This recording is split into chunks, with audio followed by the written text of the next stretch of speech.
Alright, so we are in romantic poetry. Yes. Romantic poetry in after the restoration because they have one fought against the French and they finally found their peace. Next. Okay, the builders, the romantic movement around action against the rationalism of the Enlightenment and the Industrial Revolution. Both are forms of inspiration in nature and individual experience, such as the informatism of early periods. The next one, we have the keyboard. William Wordsworth, a founding leader of Romanticism, and Samuel Taylor Coleridge, known for his supernatural elements and vivid imagination.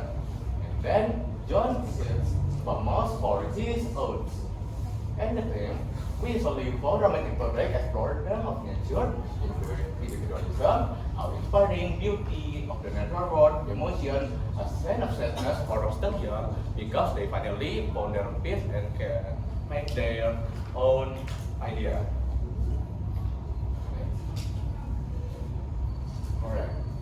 Those two is the example from the keyword what we have because. Alright, now Victorian poetry. Victorian poetry after the romantic poetry because they evolving.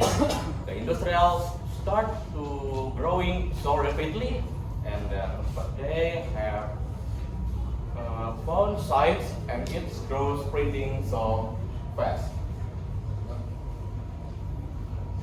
The Victorian era was marked by rapid industrialization and social change and a crisis of faith because they will only focus to the industrial and let them start to live the faith. And the poetry often dealt with the conflict between religion and science because they finally found their science. They start to conflict with someone who have religion and many other arguments. Alright, the third is keyword. After strong tension, his poetry often expressive of loss, faith, and the patches of time. And the third is Robert Browning, known for his romantic monologues. Elizabeth Browning, her sonnets from the Portuguese are deeply personal love poems expressing her feelings for her husband. Then we usually call it as love, death, fate, and societal change after reflecting the anxieties of rapidly changing world. This is to what have we got the keyword Alfred Lord Tennyson and also Robert of Browning. Right, now we enter the modernist poetry on the 20th century. In this era, most of the poetry were not connected to the culture. Most of it was living the traditional poetry from the other, like we told you before. Most of the poetry before were talking about their religion, their politics. Something like their kingdom or something. Most of this modernist poetry were talking about something unrelated to the tradition.